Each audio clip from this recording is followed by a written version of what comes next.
bumpy road. What's up, friends? Thank you for tuning in.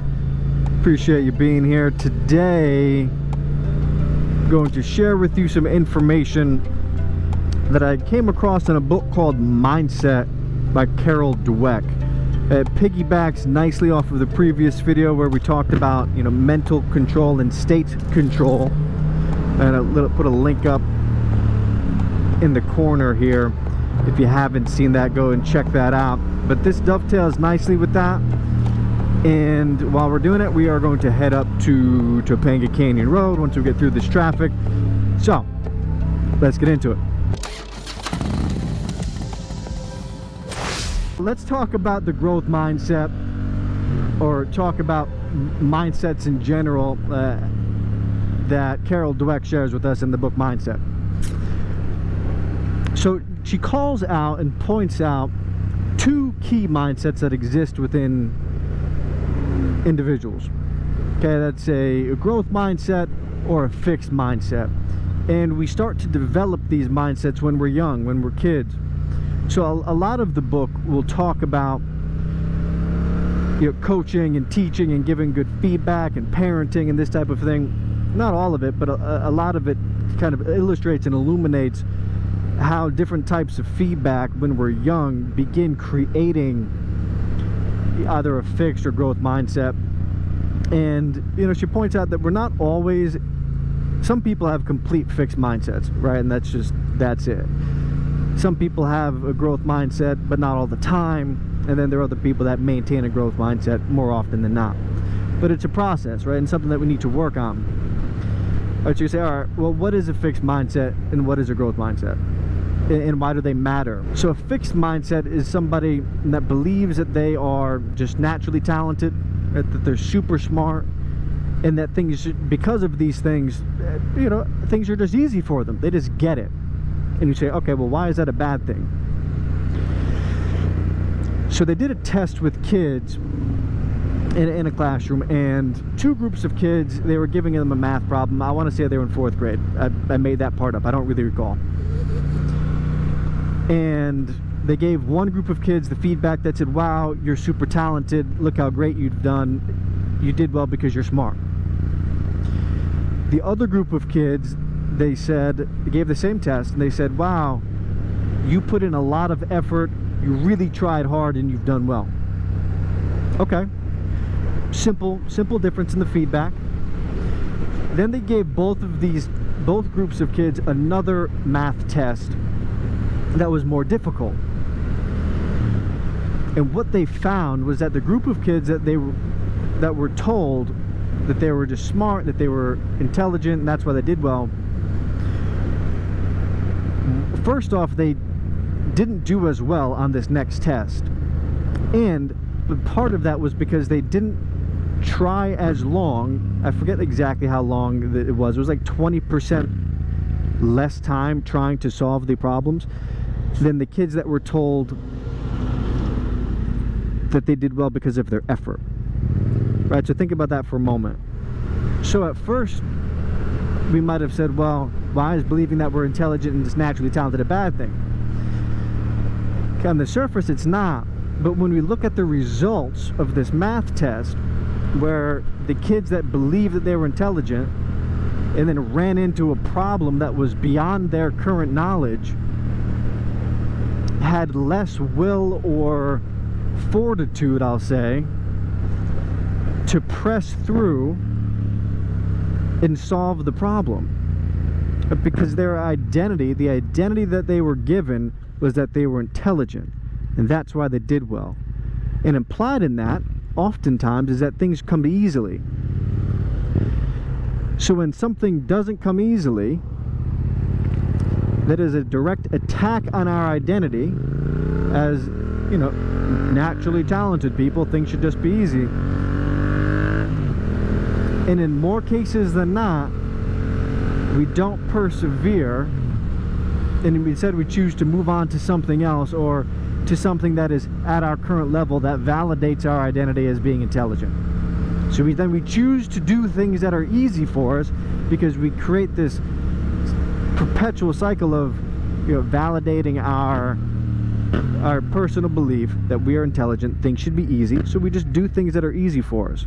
And that's a fixed mindset, right? And you extrapolate that mindset over a lifetime, and you can see how detrimental it can be. And especially now, in this moment, where really we're living in a very dynamic time, right? Things are changing in many ways. The workplace is changing, the information, the technology is rapidly changing, and for us to be, I'll say, competitive or to thrive in this super dynamic world that we live in, we are going to need to learn new things, and we're going to have to step out of our comfort zone to get these skill sets. I feel like the worst thing is to leave your potential on the table because of a fixed mindset, because we don't believe that we can do it, or because when trying to do it, attacks our identity as being intelligent, or whatever it may be. So a growth mindset is one that values doing difficult things, right? One that values this effort. It's really the difference between somebody that's a non-learner versus a learner. And that's really the core of this book, is how do we instill in ourselves the habit and mindset that allows us to perpetually grow, into perpetually learn. Now the book itself is about, it's a short read. I want to say it's a couple hundred pages.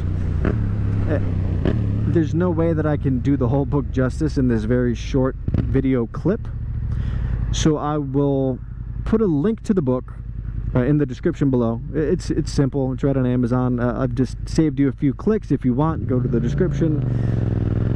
Listen, I know that a lot of people don't have a ton of time either. If you don't have time, get the audiobook, right, and listen to it while you're driving somewhere or wherever it may be. But I think it's super important, and it really does dovetail nicely with the previous clip about controlling our psychology by using our physiology, because I've found, as an example, that oftentimes when I'm trying to learn something new and I run into a roadblock or a stumbling block, I don't even know if that's a thing, a stumbling block, but when I hit something like that, which is often, side note, very often, I'm like, wow, I cannot figure this out. And you know, I'll go into a physical state where, you know, I'll drop my shoulders, put my hands in my head, whatever it may be, right, that allows more cortisol to flood my body and my mind, makes it harder to think, and it makes me not feel good about it. I'm like, oh, this sucks. So if I take a step back for a second, if I stand up or take a break, whatever it may be, and take a power pose, or just anchor myself in a really strong positive physiology that starts to bring my psychology into a positive, empowered state, then I can come back to whatever the problem I was trying to solve or whatever skill I was trying to learn, and I can then approach it for you know, another longer period of time. And it's important, right, to learn new skills requires effort, requires time, and quite a bit of time in many cases. So we need to have that mental clarity to sit down and do the thing for however long it takes. You know, understanding that we need to have a growth mindset, and then putting ourselves in a state of mind that makes it easier to have that kind of a mindset. I think these things will work well together. And I would love to hear what you have to think, right? If you get the book, if you read the book, if you listen to it, what have you, and you find some value. There's so much in the book that I did not cover just now. Or I think I might have covered chapter 1, right? And I would love for you to have the information for yourself and to come to your own conclusions and to find the parts that are valuable to you. You know, where are examples in your life where you've had a fixed mindset or where you've really had a growth mindset? All right, and how were they different? Why did you approach these things in a different way? And through that understanding, we can start to understand ourselves in a more meaningful way. And I hope that you found some value, and if you haven't found any value here yet, I hope you read the book and find immense value there. And I'd love to hear what you think. Alright, I'll see you next time, which is hopefully soon. I hope you're well, I hope you're safe. Take care.